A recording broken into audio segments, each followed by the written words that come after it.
கண்ணு கெட்டிய தூரம் வரையில் கடலென திரண்டிருக்கிற என் உயிரின் உயிரான விடுதலை சிறுத்தைகளே, உங்கள் அனைவருக்கும் என்னுடைய பணிவார்ந்த வணக்கத்தையும் நன்றியையும் உரித்தாக்குகிறேன். நள்ளிரவை நெருங்குகிற நேரம், ஏறத்தாழ 6 மணி நேரமாக ஒரே இடத்தில் உணர்ச்சி குறையாமல் அதே வீரியத்தோடு கட்டுப்பாடு காத்து இந்த நிகழ்வை சிறப்பித்துக் கொண்டிருக்கிற உங்களுக்கு நான் முதலில் என்னுடைய மனமார்ந்த நன்றியை உரித்தாக்குகிறேன்.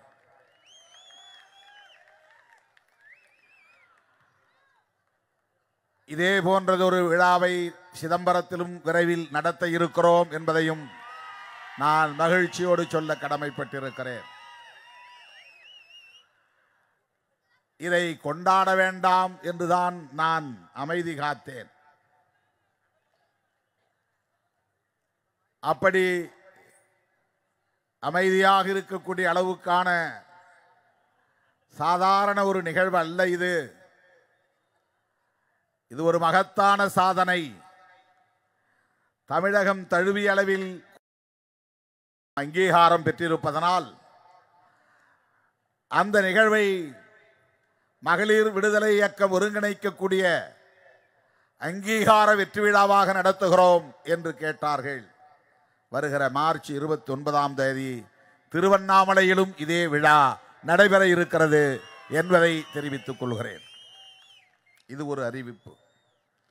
இரண்டாவது, நீங்கள் எல்லாம் ஆவலோடு எதிர்பார்த்து காத்திருக்கிற கட்சியின் மறுசீரமைப்புக்கான அறிவிப்பு. 24,000 பேர் விண்ணப்பம் செய்திருக்கிறீர்கள். ஒரு கெடு வாய்ப்பாக இந்த விண்ணப்பம் செய்து முடித்தவுடன் நான் மருத்துவமனைக்கு போகக்கூடிய நிலை உருவாகிவிட்டது. அதை முடித்துக்கொண்டு நான் வீடு திரும்புகிற போது 80 வயது மூத்த என் தாய் நெஞ்சுவலியால் அப்போலோ மருத்துவமனையில் அனுமதிக்கப்படக்கூடிய ஒரு சூழல். கிட்டத்தட்ட 3 வார காலம் அவர் மருத்துவமனையிலே இருக்கக்கூடிய ஒரு நெருக்கடி. ஜனவரி மாதம் முடிந்து பிப்ரவரி தொடங்கிவிட்டது. அம்மாவை மருத்துவமனையில் இருந்து அழைத்து வீட்டுக்கு வந்து நான் விட்ட பிறகு எனது 2 கண்களிலும் புருவங்களின் கீழே கட்டி புறப்பட்டு அதனால் பாதிப்புக்குள்ளாகி மருத்துவமனைக்கு சென்று மருத்துவம் பார்க்கக்கூடிய அளவுக்கான ஒரு நெருக்கடி. இன்றும் அது முழுமையாக ஆறவில்லை. அந்த காரணங்களாலும் என்னால் எந்த வேலையும் கண்ணை திறந்து பார்த்து செய்யக்கூடிய அளவுக்கான நிலை இல்லை. ஓய்வெடுக்க சொன்னார்கள், ஓய்வெடுக்க முடியவில்லை. அந்த கட்டியோடு நாடு முழுவதும் சுற்றி கொண்டே இருந்தேன். இப்படிப்பட்ட காரணங்களால் ஜனவரி, பிப்ரவரி, மார்ச் என்று கடந்து போனது. நாடாளுமன்றம் தொடங்கிவிட்டது. ஏப்ரல் 4 வரையில் இந்த நாடாளுமன்ற பட்ஜெட் கூட்டத்தொடர் நடக்க இருக்கிறது. இடையிலே சனி ஞாயிறு அந்த நாட்களையும் தோழர்கள் நிரப்பிவிட்டார்கள் அவர்களின் இல்ல நிகழ்ச்சிகளுக்காக.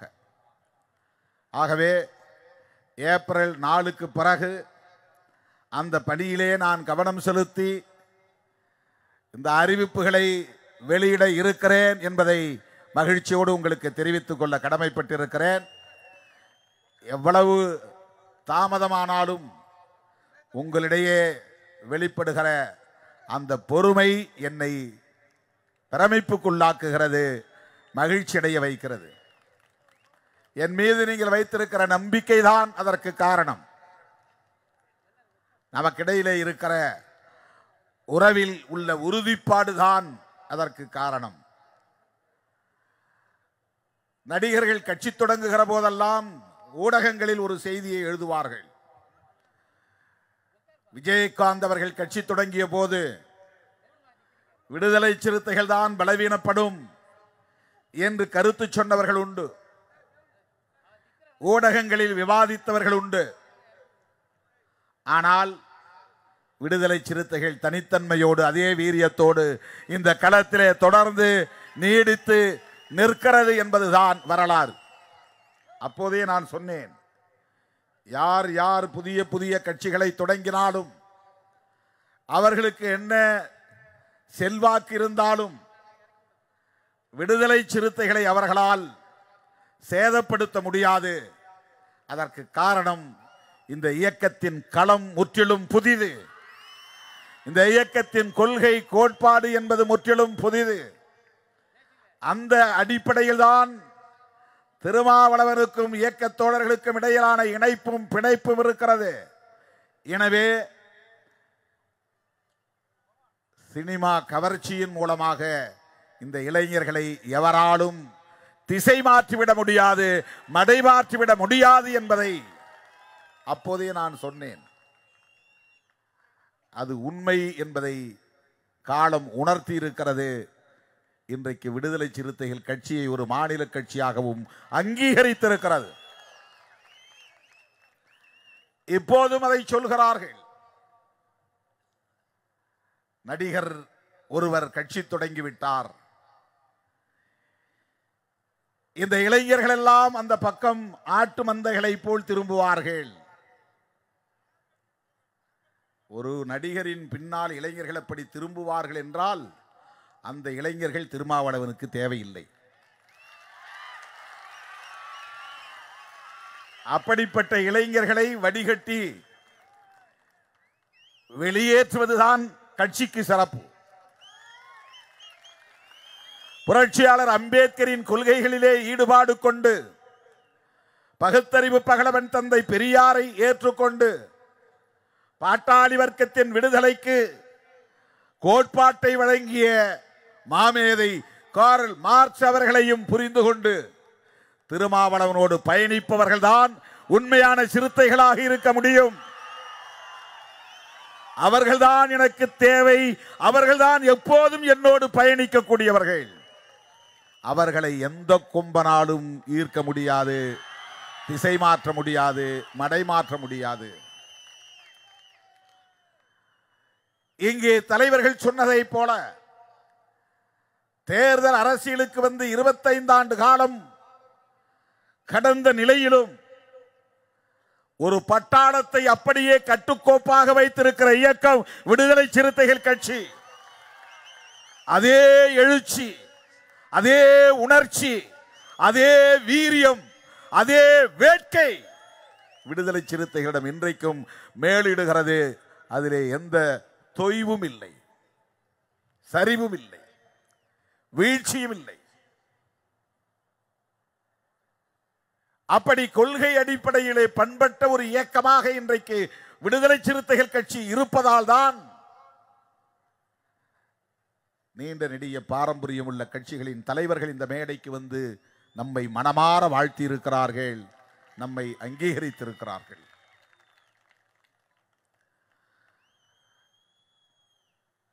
இது ஒரு அரசியல் கட்சியாக உருப்பெறும், அப்படி மாற்ற வேண்டும் என்று நான் எண்ணிக்கூட பார்த்ததில்லை, கனவிலும் நினைத்ததில்லை. அப்படி ஒரு நோக்கத்தோடு நான் பொது வாழ்க்கைக்கு வரவில்லை.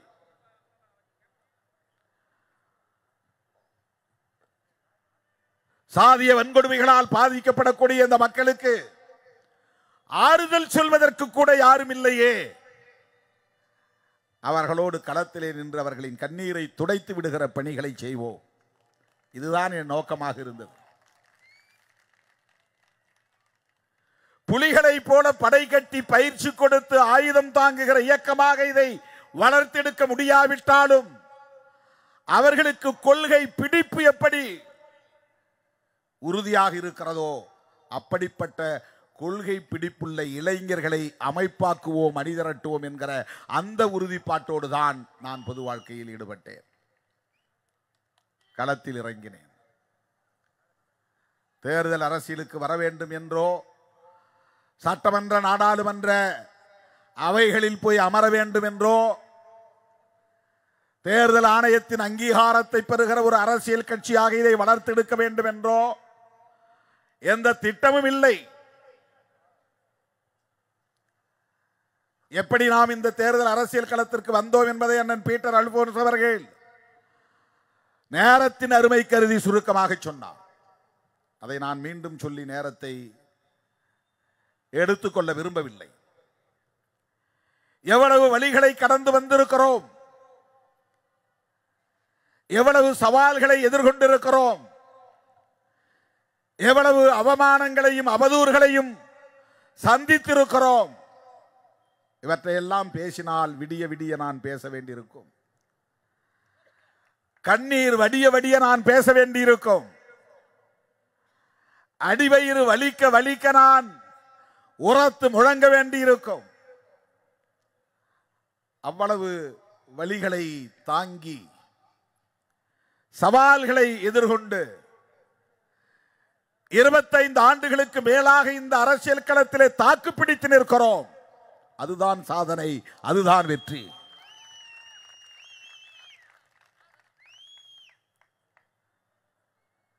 இந்த தேர்தல் ஆணையத்தின் அங்கீகாரத்தை பெற்றது வெற்றி அல்ல. சூது சூழ்ச்சி நிறைந்த தேர்தல் அரசியல் களத்தில், சதியும் வஞ்சகமும் நிறைந்த தேர்தல் அரசியல் களத்தில், அடாத அவதூறுகளையும் பழிகளையும் அள்ளி இறைக்கிற தேர்தல் அரசியல் களத்தில் எந்த பின்புலமும் இல்லாமல் இத்தனை ஆண்டுகள், கால் நூற்றாண்டு காலம் தாக்கு பிடித்து நிற்கிறோம் என்பதுதான் நம்முடைய வெற்றி, நம்முடைய சாதனை. அது சாதாரணமான ஒன்று அல்ல.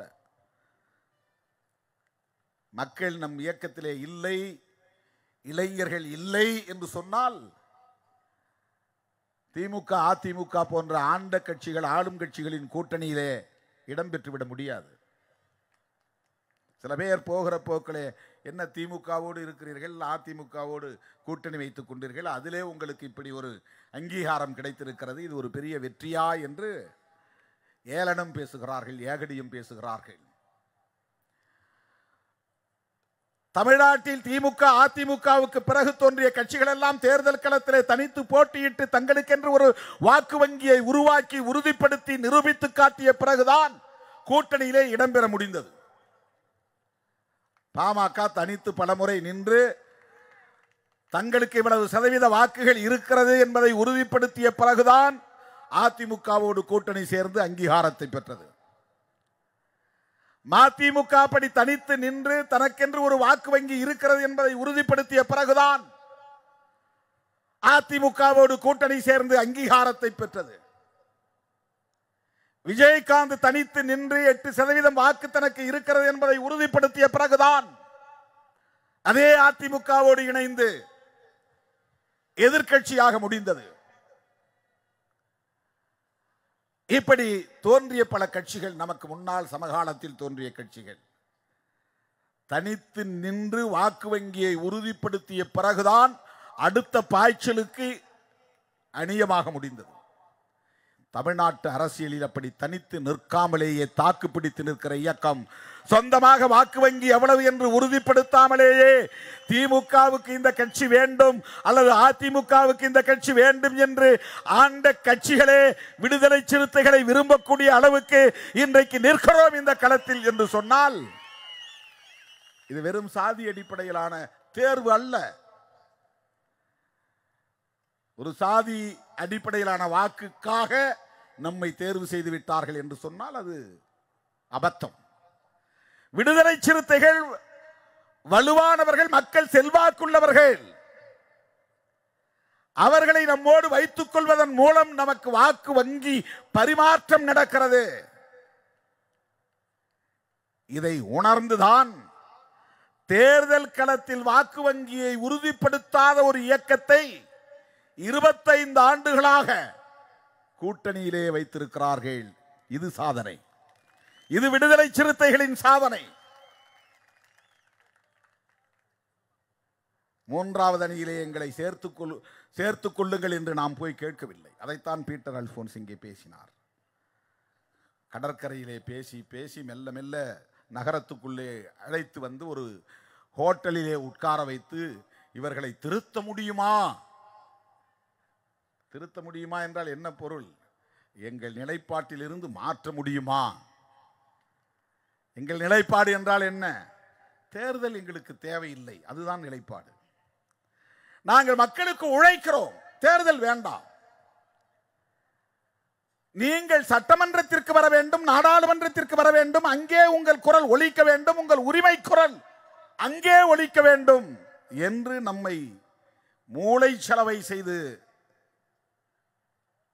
ஒரு போராட்டத்தில் வந்து மூப்பனாரை வாழ்த்துங்கள் என்று சொல்லி அழைத்து கொண்டு போய் அதையே கூட்டணியாக அறிவித்து அன்றைக்கு விடுதலை சிறுத்தைகளை கூட்டணியிலே இணைத்துக் கொண்டார்கள். அது ஒரு வரலாறு. தாமிரபரணி படுகொலையை கண்டித்து பனகல் பூங்கா அருகே நடைபெற்ற உண்ணாநிலை அறப்போராட்டத்தில் மூப்பனாரும் அமர்ந்திருக்கிறார். புதிய தமிழகம் கட்சியின் தலைவரும் அமர்ந்திருக்கிறார். நீங்கள் அவர்களை வந்து வாழ்த்துங்கள், அது போதும், கூட்டணிக்கு வேண்டாம் என்றுதான் சொல்லி அழைத்து போனார்கள். அங்கே போய் நான் மூப்பனாரோடு நின்றதும் அருகிலே என்னை அமர வைத்ததும் அதுவே செய்தியாகிவிட்டது. மூன்றாவது அணி உதயம். திருமாவளவன், மூப்பனார், கிருஷ்ணசாமி ஆகியோர் மூன்றாவது அணியை உறுதிப்படுத்தி விட்டார்கள் என்று செய்தியாகிவிட்டது. அப்படித்தான் நாம் தேர்தல் அரசியலில் இறங்க முடிந்தது. அதன் பிறகு திராவிட முன்னேற்ற கழகத்தோடு 2001 நாம் கூட்டணி சேர்ந்தோம். 99 மூப்பனார் சைக்கிள் சின்னத்திலே நம்மை போட்டியிட வைத்தார். தேர்தல் என்றால் என்னவென்றே தெரியாது, கண்ணை கட்டி காட்டில் விட்டது போல் கொண்டு போய் இறக்கி விட்டார்கள். என்ன செய்வதென்றே தெரியாது. திட்டமிட்ட ஒரு வன்முறை. தமிழ்நாட்டு அரசியல் வரலாற்றிலேயே அப்படி ஒரு தேர்தல் வன்முறை நடந்திருக்காது. அதற்கு முன்பு 1952 1999 வரையிலும் அப்படி ஒரு எலக்டோரல் வயலன்ஸ், தேர்தல் வன்முறை நடந்திருக்காது. திருமாவளவனுக்காக விடிய விடிய மக்கள் காத்து கிடக்கிறார்கள் என்பதை கண்ட பிறகு 10 மணிக்கு மேலும் விடிய விடிய மக்கள் வாக்கு சேகரிக்கிறார்கள். அவன் வருகிற வழியெல்லாம் காத்து கிடக்கிறார்கள். கிராமங்கள் தோறும் சைக்கிள் சின்னத்தை அவர்களே எழுதி வைத்திருக்கிறார்கள், வீடுகளில் எடுத்து கட்டி வைத்திருக்கிறார்கள். இதை பார்த்து ஆத்திரமடைந்தவர்கள் வன்முறையில் ஈடுபட்டார்கள். 15 கிராமங்களை முற்றாக எரித்து சாம்பலாக்கினார்கள். அதுதான் இங்கே தோழர் ரவிக்குமார் அவர்கள் சாதியால் சிதைந்த ஜனநாயகம் என்கிற பெயரில் புத்தகமாக இன்றைக்கு கொண்டு வந்திருக்கிறார். அவ்வளவு பெரிய வன்முறை. 90க்கும் மேற்பட்ட இளைஞர்கள் காயம்பட்டார்கள். நூற்றுக்கணக்கான கிராமங்கள் தாக்கப்பட்டன. வண்டிகளில் ஏறி போய் வீடு வீடாக பெட்ரோலை ஊற்றி கொளுத்தினார்கள். திருமாவளவனுக்கு ஓட்டு போட்டார்கள் என்பதை தவிர வேறு எந்த குற்றமும் செய்யவில்லை. அவ்வளவு பெரிய வன்முறைகளையும் தாண்டி மூன்றாவது அணியிலே 2.25 லட்சம் வாக்குகளை பெற்ற இயக்கம் விடுதலை சிறுத்தைகள் கட்சி. அன்றைக்கு மூப்பனார் அணியிலே ப. சிதம்பரம் அவர்களும் போட்டியிட்டார். 39 தொகுதிகளில் ஒரே ஒரு தொகுதிதான், சிதம்பரம் தொகுதிதான். 2,25,580 வாக்குகள். மற்ற தொகுதிகள் எல்லாம் 1 லட்சத்துக்கும் குறைவுதான். திரு ப. சிதம்பரம் அவர்கள் உட்பட மூன்றாவது அணியிலே கடுமையான வன்முறைகளை கடந்த நிலையிலும், வாக்குகள் தடுக்கப்பட்ட நிலையிலும், பூத் கேப்சர், வாக்குச்சாவடிகளை கைப்பற்றி அப்படியே அவர்களே குத்தி கொண்ட நிலையிலும் அவற்றையெல்லாம் தாண்டி நாம் பெற்ற வாக்குகள் 2.25 லட்சம். தேர்தலிலே நிற்கவில்லை, வாக்குகள் வாங்கவே இல்லை. ஊடகங்கள் எல்லாம் அவரை தூக்கி வைத்துக் கொண்டு அடுத்த முதலமைச்சர் இவர்தான் என்கிறார்கள். திருமாவளவன் ஒரு நடிகராய் இருந்திருந்தால், ஒரு தலித் அல்லாதவனாக இருந்திருந்தால் 1999 கொண்டாடி இருப்பார்கள். ஊடகங்களில் அது ஒரு செய்தியாக வரவில்லை, வன்முறைத்தான் செய்தியாக வந்ததே தவிர திருமாவளவன் பெற்ற 2.25 லட்சம் வாக்குகளை பற்றி செய்திகள் இல்லை, விவாதங்கள் இல்லை. இப்படி சொல்லிக்கொண்டே போகலாம் நாம் கடந்து வந்த பாதையை. நாம் சிந்திய குருதி மதிப்பீடு செய்ய முடியாதது. அதனால் தான் இந்த அங்கீகாரம் பெற்றவுடனேயே நான் சொன்னேன், இந்த அங்கீகாரத்தை 1999 ஆண்டு தேர்தல் வன்முறையிலே பாதிக்கப்பட்ட என் உயிரின் உயிரான விடுதலை சிறுத்தைகளுக்கு சமர்ப்பணம் செய்கிறேன். இந்த அங்கீகாரத்தை அவர்களுக்கு நான் காணிக்கையாக தருகிறேன். இன்றைக்கு 2 தொகுதியிலே நாம் பெற்ற வாக்குகள். அங்கீகாரம்னா என்ன? அங்கீகாரம்னா ஒரு வடமொழி சொல்லுது, தமிழ் சொல் இல்லை, அது ஒரு சான்ஸ்கிரிட். தமிழில் ஏற்பிசைவுன்னு அர்த்தம், ஏற்றுக்கொள்ளுதல் அப்படின்னு அர்த்தம், ஒப்புக்கொள்ளுதல் அப்படின்னு அர்த்தம். விடுதலை சிறுத்தைகளையும் ஒரு மாநில கட்சியாக ஒப்புக்கொள்ளுதல் அப்படின்னு அர்த்தம், ஏற்றுக்கொள்ளுதல் அப்படின்னு அர்த்தம். இந்திய தேர்தல் ஆணையம் சில வரையறைகளை வைத்திருக்கிறது. என்ன வரையறைகளை வைத்திருக்கிறது என்றால், நாடாளுமன்ற தேர்தலாய் இருந்தால் 25 தொகுதிகள் ஒரு மாநிலத்திலே இருந்தால் 25 தொகுதியிலே ஒரு தொகுதி வெற்றி பெற்றால் ரெகக்னிஷன், 25க்கு மேலே இருந்தால் 39 தமிழ்நாட்டிலே, ஆகவே 2 தொகுதிகளில் வெற்றி பெற்றால் அங்கீகாரம். அது தேர்தல் ஆணையத்தின் சட்டத்தில் இருக்கிற வரையறை. இது மாநில கட்சிக்கானது. தேசிய கட்சியாக இருந்தால் அதற்கு வேறு வரையறைகள். 4 மாநிலங்களில் மாநில கட்சியாக இருந்தால் அது தேசிய கட்சியாகும். அல்லது 2% இடங்களில் வெற்றி பெற்றிருந்தால் அது தேசிய கட்சியாகும். 1க்கு மேற்பட்ட மாநிலங்களில் தேசிய கட்சிக்கு சில வரையறை. மாநில கட்சிக்கான வரையறை 6% வாக்குகள் ஒரே ஒரு எம்பி இருந்தால் ரெகக்னிஷன். மொத்த வாக்குகள்ல 6% நம்ம வாங்கியிருக்கணும். போல்டு ஓட்ஸ், போட்ட வாக்குகள் எவ்வளவோ ஒட்டுமொத்தமாக தமிழ்நாட்டில் அதில் 100க்கு 6 என்றால், அத்துடன் ஒரு எம்பி வெற்றி பெற்றால் ரெகக்னிஷன் கொடுத்துருவாங்க, ஏற்பி செய்வோம்.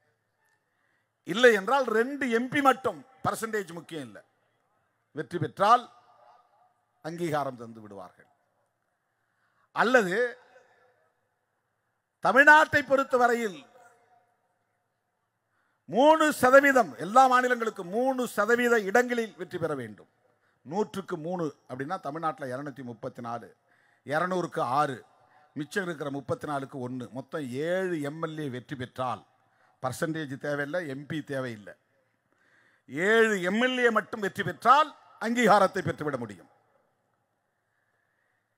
7 எம்எல்ஏக்களில் வெற்றி பெற வேண்டுமானால் குறைந்தது 15-20 இடங்களிலாவது நாம் போட்டியிட வேண்டும். 15 இடங்களிலாவது போட்டியிட்டால் தான் 7 இடங்களிலாவது வெற்றி பெற உறுதிப்படுத்த முடியும். நமக்கு தொடக்கத்தில் இருந்தே வாக்கு வங்கியை உறுதிப்படுத்தாத ஒரு அரசியல் கட்சி என்கிற நிலையில் நம்முடைய அணுகுமுறைகளை வைத்தோம், மக்களிடையே நமக்கு இருக்கிற செல்வாக்கை வைத்தோம், கடந்த காலங்களில் நடந்த தேர்தல்களின் போது நம்மால் அவர்களுக்கு எவ்வளவு வாக்கு பரிமாற்றம் நிகழ்ந்திருக்கிறது என்கிற கணக்கீடுகளின் மூலம் நமக்கு இடங்களை அவர்கள் பேரம் பேசி 10, 12, 9, 8 என்று தருகிறார்கள்.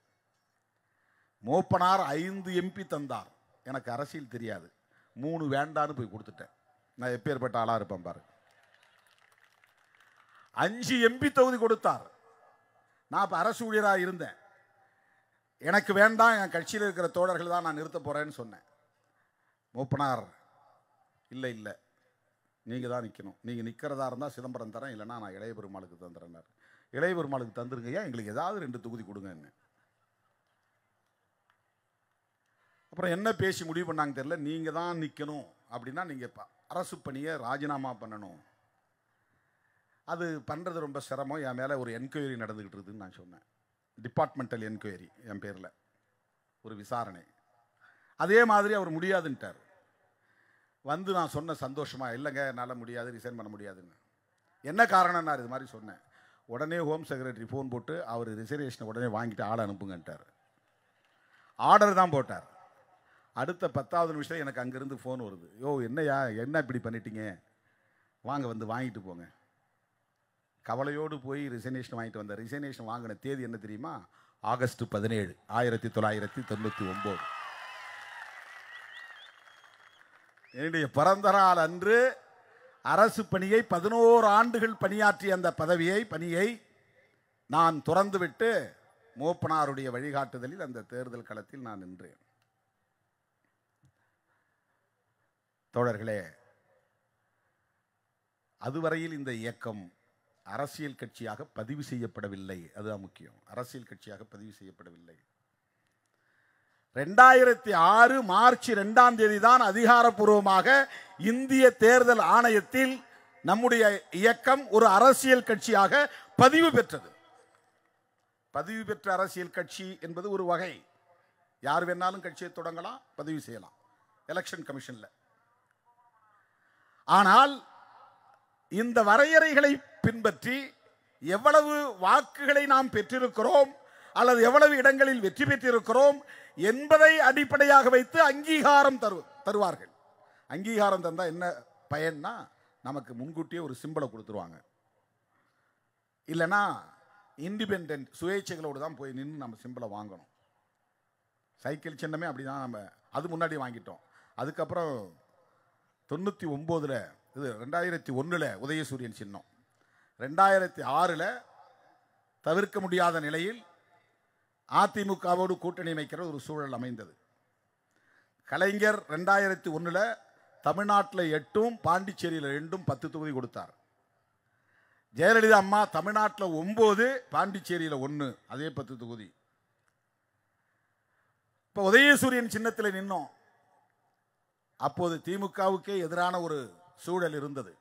அவர்களும் அதிகமான இடங்களில் வெற்றி பெறவில்லை. மங்களூர் தொகுதி, இன்றைய திட்டக்குடி தொகுதியில் 3000 வாக்குகள் வித்தியாசத்திலே நான் வெற்றி பெற்றேன் உதயசூரியனிலே. தோழர்களே, 2.5 ஆண்டுகளில் அந்த பதவியை நான் ராஜினாமா செய்துவிட்டேன். எனக்கு எம்எல்ஏ பதவி வேண்டாம்.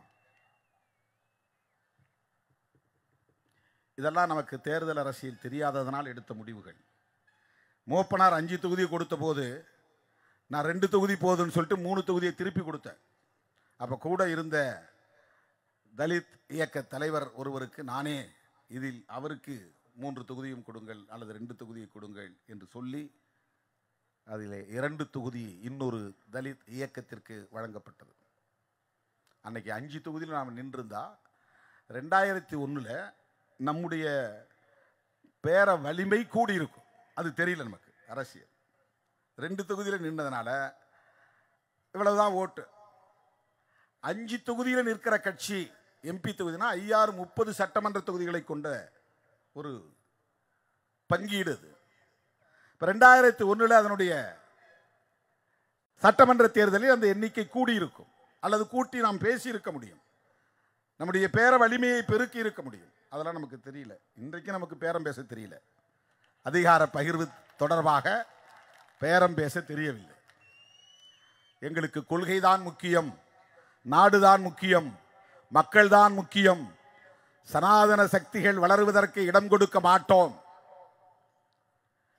இதை அரசியல்வாதியாக இருக்கிறவன் பார்த்து என்ன நினைக்கிறான்னா, திருமாவளவனுக்கு அரசியல் செய்ய தெரியல, ஒரு இளிச்ச வாயராக இருக்கிறாரு, இளிச்ச வாயனாக இருக்கிறாரு, அப்படிதான் நினைப்பான். Typical politician. சராசரியான அப்பட்டமான அரசியல்வாதி என்ன நினைப்பான்னா, திருமாவளவன் பேரம் பேசுவதற்கு உரிய தகுதியை பெறவில்லை, ஆட்டி படைக்கணும் கூட்டணி கட்சி தலைமையை, தன்னுடைய சக்தியை காட்டி வலிமையை பெருக்க வேண்டும். ஆனால் இவர் அந்த சக்தியெல்லாம் இருக்கு பயன்படுத்துறது இல்லை. இப்போ இடையில கூட எவ்வளவு பேர் முயற்சித்து பார்த்தார்கள். வேறு யாராவது இருந்திருந்தால், வேறு கட்சியாக இருந்திருந்தால் தமிழ்நாட்டு அரசியல் சூழலே தலைகீழாக மாறி இருக்கும். திருமாவளவன் இருக்கிற இடத்திலே வேறு யாராவது இருந்திருந்தால், அப்படி ஒரு வாய்ப்பை உருவாக்கி இருந்தால் இன்றைக்கு தமிழ்நாட்டு அரசியலுடைய நிலையே தலைகீழாக மாறி இருக்கும். ஆனால் நாம் அந்த பேரம் எங்களுக்கு முக்கியம் இல்லை. மக்கள் எங்கள் மீது வைத்திருக்கிற நம்பிக்கை தான் முக்கியம், அந்த நன்மதிப்பு தான் முக்கியம். தற்காலிகமான எண்ணிக்கை பெருக்கமோ தற்காலிகமான வெற்றியோ எங்களுக்கு முதன்மையானதல்ல. 6 தொகுதிகளை தந்த போதும் அப்படித்தான் நான் முடிவெடுத்தேன். எவ்வளவு பேர் சொன்னார்கள், எனக்கு அது முக்கியமில்லை. தமிழ்நாட்டு மக்களை பாதுகாப்பதற்கு, பெரியார் அரசியலை பாதுகாப்பதற்கு, அம்பேத்கர் கனவை நனவாக்குவதற்கு வகுப்புவாத சக்திகள் தலை நிமிராமல் இருக்க வேண்டும், வளராமல் இருக்க வேண்டும், வலுப்பெறாமல் இருக்க வேண்டும். சாதி வெறியர்களும் மத வெறியர்களும் கொட்டபிடிக்காமல் தடுக்கப்பட வேண்டும். அதுதான் முக்கியம். இன்றைக்கும் அதுதான் முக்கியம். இப்போதும் நான் அந்த நிலைப்பாட்டில் இருந்துதான் முடிவெடுக்கிறேன். என்னை பார்த்து இவர் விவரம் இல்லாமல் இருக்கிறார், பேரம் பேச தெரியாமல் இருக்கிறார், இவர் அதிகாரத்தை நோக்கி நகரவில்லை, இவர் ஏதோ ஒப்புக்கு அரசியல் செய்கிறார் என்று யாரும் விமர்சித்து விட்டு போகட்டும். அதை பற்றி நான் கவலைப்படவில்லை. கோட்டையில் ஒரு நாள் கொடியேற்றுவோம் என்று நாம் வெள்ளி விழா மாநாட்டின் போது சொன்னோம். அது நம்முடைய கனவு. மூப்பனார் அவர்களோடு கைகோர்த்த போது ஆட்சியிலும் பங்கு, அதிகாரத்திலும் பங்கு என்று சொன்னோம். அது நம்முடைய இலக்கு. தமிழ்நாட்டில் கூட்டணி ஆட்சி மலர வேண்டும் என்று 2015 கருத்தரங்கை நடத்திய கட்சி விடுதலை சிறுத்தைகள் கட்சி. இவையெல்லாம் நம்முடைய புரிதல்களுக்கான அடையாளங்கள், தெரியாமல் இல்லை.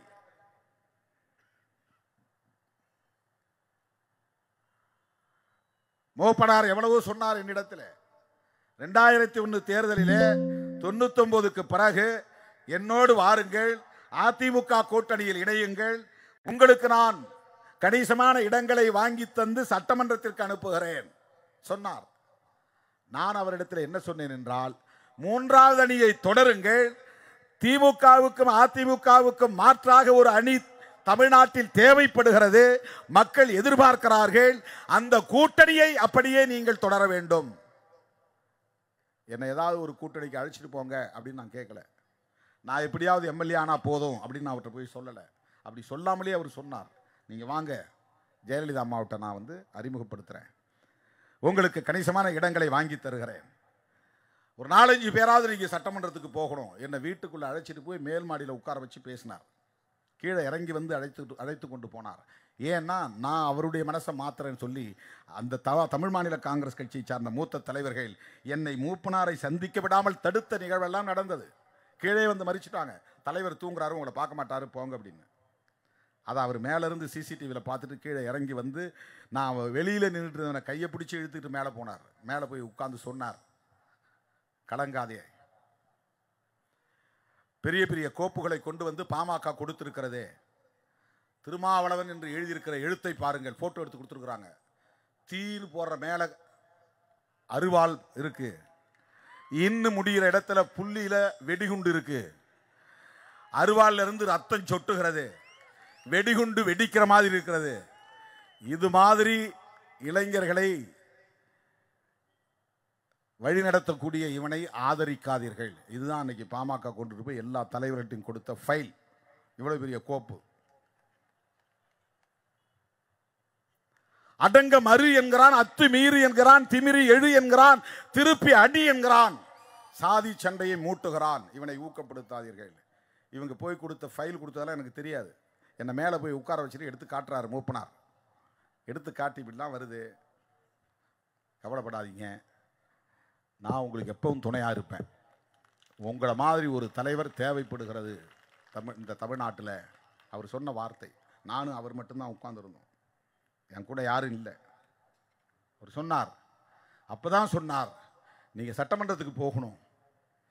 2001 இந்த சட்டமன்ற பொதுத் தேர்தலில் அதிமுகவோடு நான் கூட்டணி அமைக்க திட்டமிட்டு இருக்கிறேன், எண்ணிக்கொண்டிருக்கிறேன், பேசிக்கொண்டிருக்கிறேன், என்னோடு வாருங்கள் என்று சொன்னார். அன்றைக்கு எனக்கு பதவியின் மீது ஆசை இருந்திருந்தால் மூப்பனார் சொன்னதை கேட்டு தலையசைத்து கொண்டு அந்த அணியிலே போய் நான் இணைந்திருப்பேன். வேண்டாம் என்று சொல்லிவிட்டு நான் வெளியே நின்றேன். சில வாரங்களுக்கு பிறகு கலைஞர் அழைத்து அந்த கூட்டணியிலே நம்மை இணைத்துக் கொண்டார். அப்போது புதிய தமிழகமும் அவர்களோடு இருந்தார்கள்.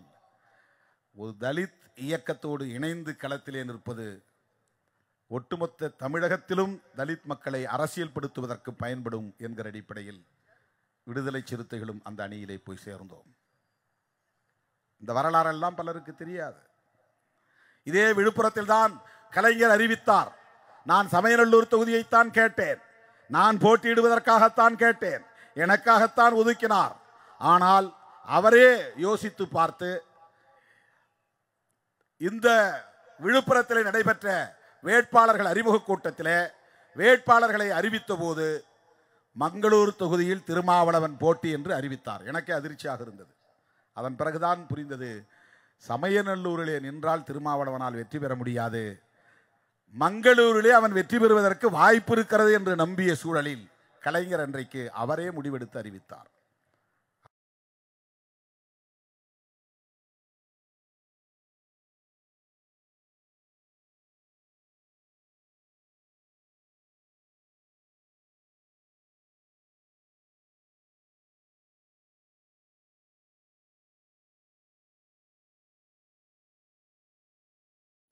ஒரு நீண்ட நெடிய வரலாறு நேரத்தை நாம் வீணடிக்க விரும்பவில்லை. இந்த அங்கீகாரத்தை நாம் தக்க வைக்க வேண்டும். தொடர்ந்து 2 எம்பிக்களில் நாம் வெற்றி பெற வேண்டும், அல்லது 7 எம்எல்ஏக்களில் வெற்றி பெற வேண்டும், அல்லது 6% வாக்குகளோடு ஒரு எம்பி வெற்றி பெற வேண்டும். இது போன்ற கிரைட்டீரியா இதை தொடர்ந்து பெறவில்லை என்று சொன்னால் மாநில கட்சிக்கான அங்கீகாரம் ரத்து செய்யப்படும். இன்னைக்கு தமிழ்நாட்டில் பல கட்சிகளுக்கு அந்த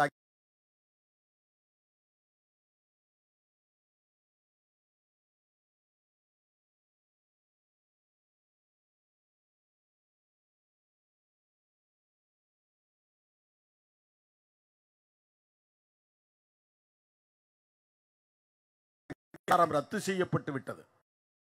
4 தொகுதியிலும் நாங்கள் போட்டியிட போகிறோம் என்றால் வரையில் காத்திருக்க தேவையில்லை, முன்கூட்டியே வாங்கிவிட முடியும். 99லேயே நான் தனி சின்னத்தில் நிற்க வேண்டும் என்று போராடி உச்ச நீதிமன்றம் வரையில் போய் அப்போதே 30 லட்சம் ரூபாய்க்கு மேல் செலவு செய்து நட்சத்திரம் சின்னத்தை பெற்று வந்து 10 நாள் இடைவெளியில் தேர்தலில் 2-3 நாள் மட்டுமே பிரச்சாரம் செய்து 1 லட்சம் வாக்குகள் வித்தியாசத்தில் சிதம்பரம் தொகுதியிலே நாம் வெற்றி பெற்றோம். சட்டமன்றத்திலே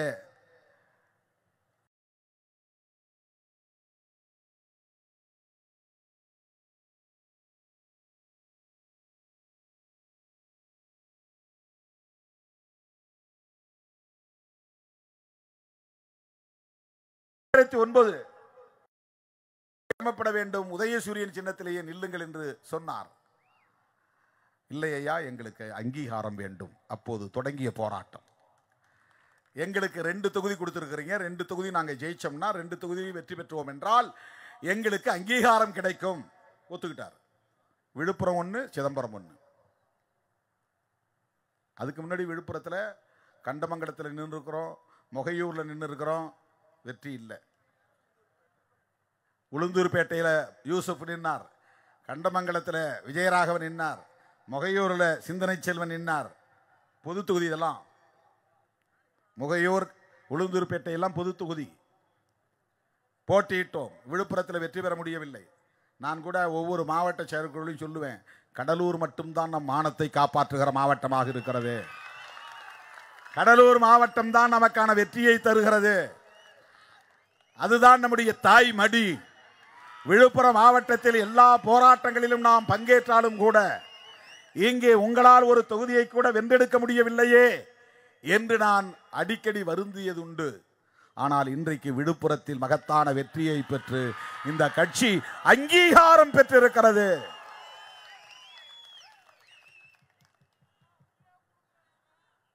போன முறையே 19லேயே நாம் அங்கீகாரத்தை பெற்றிருக்க முடியும், 2 தொகுதியிலும் பானை சின்னத்திலே நின்று இருந்தால்.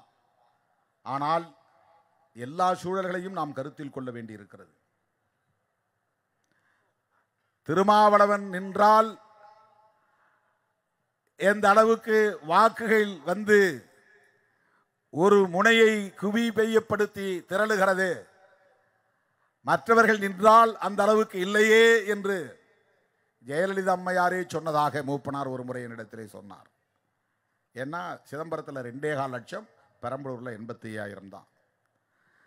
ஆகவே சிதம்பரத்தில் போட்டியிடுகிற திருமாவளவனுக்கு வாக்குகள் போலரைஸ் ஆவதைப் போல, அணிதிரளுவதைப் போல விழுப்புரத்திலே திரளும் என்று சொல்ல முடியாது. ஏற்கனவே நாம் பல முறை தோல்வியை சந்தித்திருக்கிறோம். நாம் தோற்று போவது முக்கியம் அல்ல, எதிரி ஒரு இடத்தில் வெற்றி பெற்று விடுவான் என்பது முக்கியமானதாக இருக்கிறது. எனவே ஒருவேளை சிதம்பரத்தில் நான் தோற்றாலும் விழுப்புரத்தில் ரவிக்குமார் வெற்றி பெற வேண்டும், ஒருவராவது நாடாளுமன்றத்திற்கு செல்ல வேண்டும் என்கிற அடிப்படையில் அன்றைக்கு திராவிட முன்னேற்ற கழகத்தோடு நாம் பேசி மனம் ஒத்து மனம் உவந்து ஒன்று தனி சின்னம், இன்னொன்று கூட்டணி கட்சியின் சின்னம் என்று நாம் முடிவெடுத்தோம். அப்படி எடுக்காமல் ஒருவேளை பரிசோதித்திருந்தால் வெற்றி பெற்றிருப்போம் என்றும் சொல்லியிருக்க முடியாது. அன்னைக்கு இருந்த சூழல் வேறு, 2024 சூழல் வேறு, 2026 சூழல் வேறு.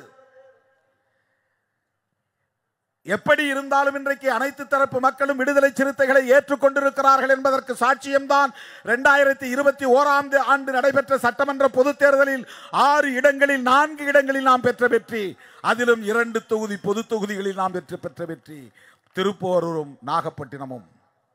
இது சாதாரணமானதல்ல. பொது தொகுதிகளில் விடுதலை சிறுத்தைகளின் வேட்பாளர்கள் வெற்றி பெற முடியாது என்றுதான் கூட்டணி கட்சிகளை சார்ந்தவர்களே நினைத்தார்கள், நம்பினார்கள். ஆனால் அனைத்து தரப்பு மக்களும் விடுதலை சிறுத்தைகளை ஏற்றுக்கொண்டார்கள் என்பதை உறுதிப்படுத்தக்கூடிய வகையிலே 4 தொகுதிகளிலும் நமக்கு மகத்தான வெற்றியை தந்தார்கள். அது போதாது அங்கீகாரத்திற்கு. ஆகவேதான் சிதம்பரம், விழுப்புரம் நாடாளுமன்ற தொகுதிகளில் பெற்ற வெற்றி நமக்கு அங்கீகாரத்தை ஈட்டி தந்திருக்கிறது.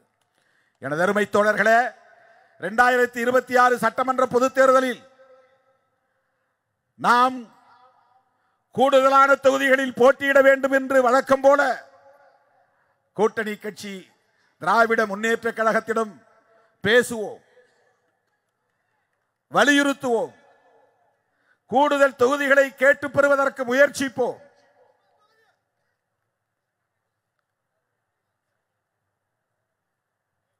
கூடுதல் தொகுதிகளை தருகிற கூட்டணிக்கு தாவுவோம் என்று ஒருபோதும் நினைக்க கூடாது. அதற்கு வாய்ப்பில்லை. அப்படி எதிர்பார்த்து கொண்டிருக்கிற சில அற்பர்கள் நம்மை விமர்சிப்பார்கள். அதை பற்றி கவலைப்பட வேண்டாம். திருமாவளவனால் ஒரு கூட்டணி உடைந்தது என்ற ஒரு அவப்பெயர் அரசியல் களத்தில் எப்போதும் நேரக்கூடாது.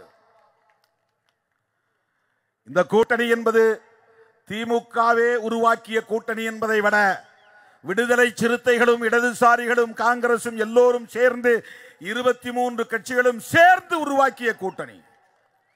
அந்த கூட்டணியை உருவாக்கியதில் திருமாவளவனுக்கும் பங்கு உண்டு, முத்தரசனுக்கும் பங்கு உண்டு, கே பாலகிருஷ்ணன் அவர்களுக்கும் பங்கு உண்டு, ஒவ்வொருவருக்கும் பங்கு உண்டு. கூட்டணியை நாம் சேர்த்து உருவாக்கி இருக்கிறோம்.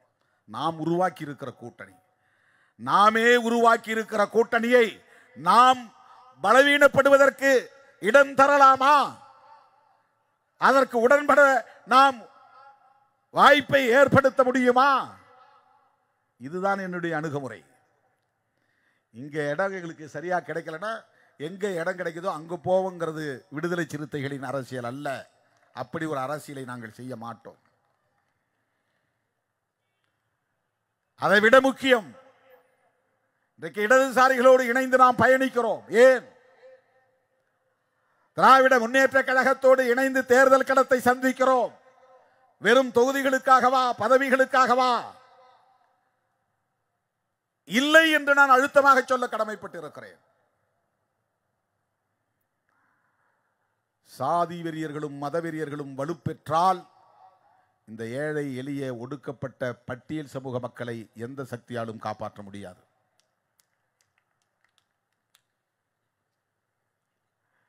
இன்றைக்கு திராவிட முன்னேற்ற கழகம் பெரியார் கொள்கைகளை ஏற்றுக்கொண்ட ஒரு இயக்கம்.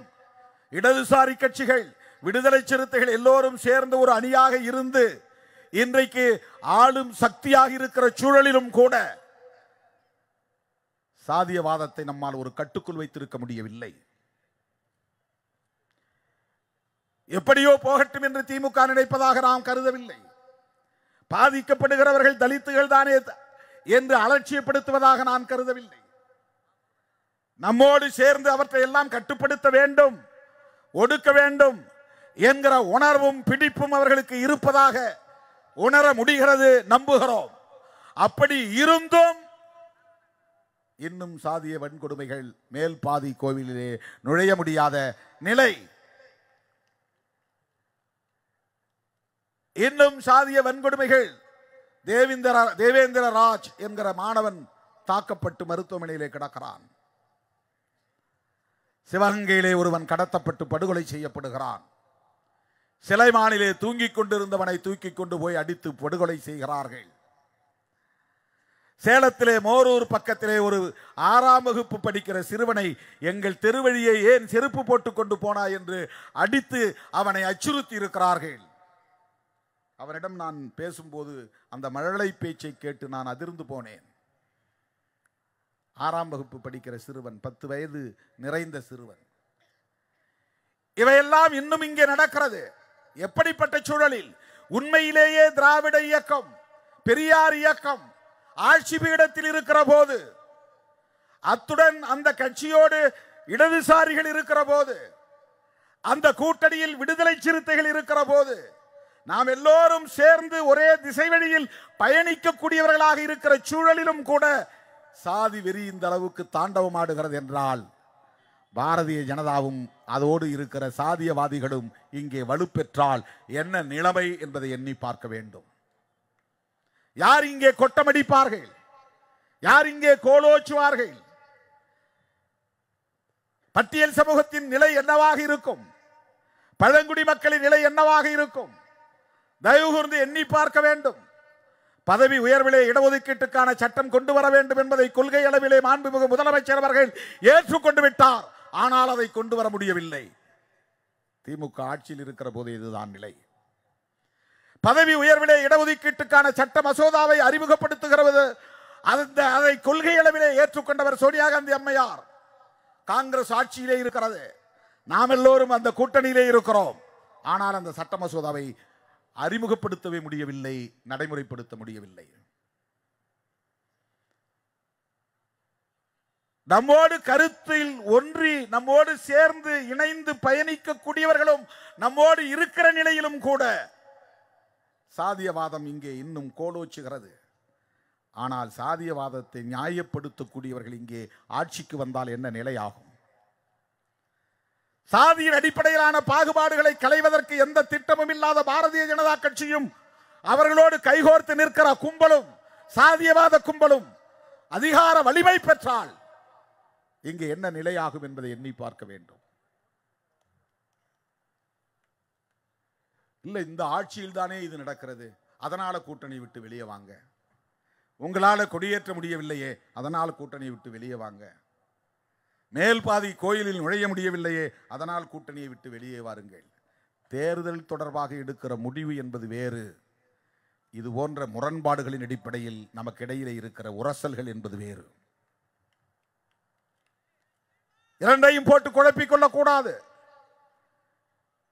யார் ஆட்சியில் இருந்தாலும், திருமாவளவன் நாளைக்கு முதலமைச்சராக இருந்தாலும் கூட சாதிய வன்கொடுமைகளை தடுத்து விட முடியாது.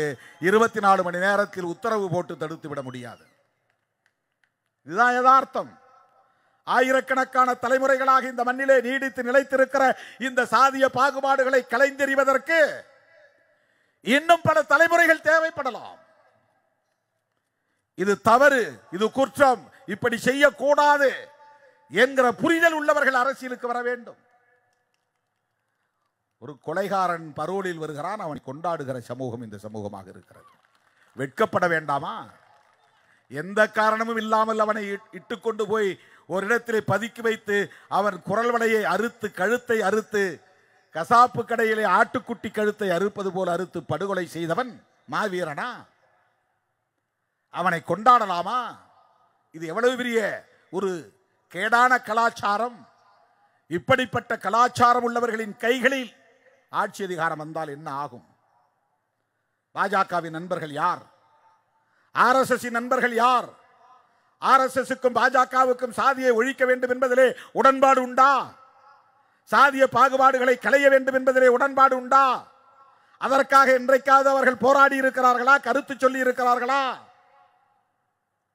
திருமாவளவன் திமுகவிலே 2க்கும் 3க்கும் போய் நின்றுகிட்டு இருக்கிறார் அப்படின்னு விமர்சனம் செய்கிறவன், நான் கண்ட களங்களை உன்னால் பட்டியலிட முடியுமா?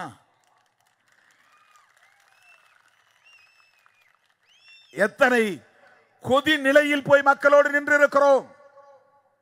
என்னுடைய உயிருக்கே பாதுகாப்பில்லை என்கிற நிலையில் களத்தில் நின்றிருக்கிறோம். ஒரு இடத்தில் கொடியேற்றிவிட்டு இன்னொரு இடத்தில் கொடியேற்றுவது முடியுமா என்கிற அளவுக்கு அந்த தூரத்தை கடப்பதே எங்களுக்கு ஒரு சவால். அது ஒரு யுத்த களத்தை போல் நாங்கள் சந்தித்திருக்கிறோம். இதுவரையில் 5 முறைக்கு மேல் என்னை கொலை செய்ய வந்த கும்பல் தோல்வியடைந்து திரும்பி இருக்கின்றன. எதற்காக கொலை செய்ய முயற்சித்தார்கள்? என் மீது ஏதேனும் ஊழல் குற்றச்சாட்டா, வேறு ஏதேனும் மக்கள் விரோத நடவடிக்கைகளில் ஈடுபட்டேன் என்கிற குற்றச்சாட்டா, தனிப்பட்ட முறையிலே யாருடைய பிரச்சனையிலாவது தலையிட்டேன் என்கிற குற்றச்சாட்டா, யாரையாவது மிரட்டி இருக்கிறேனா, பொருளாதாரத்திற்காக யாரையாவது போய் நான் தொல்லை செய்திருக்கிறேனா, என் மீது என்ன குற்றச்சாட்டை சொல்ல முடியும்? என்னை கொல்ல வேண்டும் என்பதற்காக ஆயுதங்களோடு திரிய வேண்டிய தேவை எங்கிருந்து எழுந்தது? இரவெல்லாம் பயணம், பகலெல்லாம் நிகழ்ச்சிகள். ஒரு நாளைக்கு 20 மணி நேரம், 3 மணி நேரம், 4 மணி நேரம் கூட அமைதியாக உறங்க முடியாத அளவுக்கு எத்தனை களங்களிலே நின்று போராடி இருக்கிறோம். இதையெல்லாம் அவர்கள் சொல்ல தயாரா? சொல்லுவார்களா? திமுகவுக்கு சொம்படிக்கிறார்கள். இது அற்பர்களின் விமர்சனம். அதற்கு இயக்கத்தோழர்கள் ஒருபோதும் இசைந்து விடக்கூடாது. எந்த கட்சியோடு கூட்டணி வைப்பது என்பது வெறும் எண்ணிக்கை அடிப்படையில் அல்ல. நாளைய தமிழகத்தின் நிலையையும் கருத்தில் கொண்டு, எந்த சக்திகள் இங்கே வலுப்பெற்றுவிடக் கூடாது என்பதையும் கருத்தில் கொண்டு, எத்தனை இடங்கிறது எனக்கு முக்கியம் இல்லை. நான் ஒரு உண்மையான டிபிக்கல் பொலிட்டிஷியனாக இருந்தால் 2 பக்கமும் பேசிக்கிட்டு இருப்பான். நாங்கள் இந்த கூட்டணி தான் இருப்போம் அப்படின்னு யாரும் உறுதியாக சொல்ல மாட்டான். நான் சொல்கிறேன், விவரம் தெரியாமல் இல்லை, தெரிந்தே சொல்லுகிறேன். பேர வலிமையை பேச வேண்டும் என்பதல்ல என்னுடைய நோக்கம். தமிழ்நாட்டையும் தமிழ்நாட்டு மக்களையும் கொள்கை சார்ந்து வழிநடத்த வேண்டும், அவர்களை பாதுகாக்க வேண்டும் என்கிற பொறுப்புணர்வின் அடிப்படையிலே நான் பேசுகிறேன். அந்த ரெஸ்பான்சிபிலிட்டி, அந்த சோஷியல் ரெஸ்பான்சிபிலிட்டி, சமூக பொறுப்புணர்வு எனக்கு இருக்கிறது. அதனால் I don't care about the numbers. எண்ணிக்கைகளை பற்றி நான் கவலைப்படவில்லை. அவங்க என்னை ஏமாத்தினதாக கூட நினைச்சுக்கிட்டோம், சந்தோஷப்பட்டுக்கிட்டோம். நான் ஏமாந்ததாகவே நடிச்சுக்கிறேன், எனக்கு ஒன்றும் பிரச்சனை இல்லை. என்னை ஏமாற்றியதால் உங்களுக்கு மகிழ்ச்சி, அப்படி நீங்கள் மகிழ்கிறீர்கள் என்றால் நானும் மகிழ்கிறேன். இதுதான் என்னுடைய அணுகுமுறை. எனக்கு ஒரு நம்பிக்கை இருக்கிறது, இந்த இயக்கத்தை ஒட்டுமொத்த தமிழகமும் ஏற்றுக்கொள்ளுகிற நாள் வரும். இந்த இயக்கம் தமிழ்நாட்டை ஆளட்டும் என்று மக்கள் சொல்லுகிற காலம் கனியும். ஆகவே அதை நோக்கி நாம் வீறுநடை போடுவோம். அதுவே நாம் தக்க வைத்துக் கொள்ளுகிற உண்மையான வெற்றியாக இருக்கும் என்பதை சொல்லி வாய்ப்புக்கு நன்றி கூறி, அனைவரும் பாதுகாப்பாக வீடு திரும்புங்கள் என்று கூறி விடைபெறுகிறேன். நன்றி, வணக்கம்.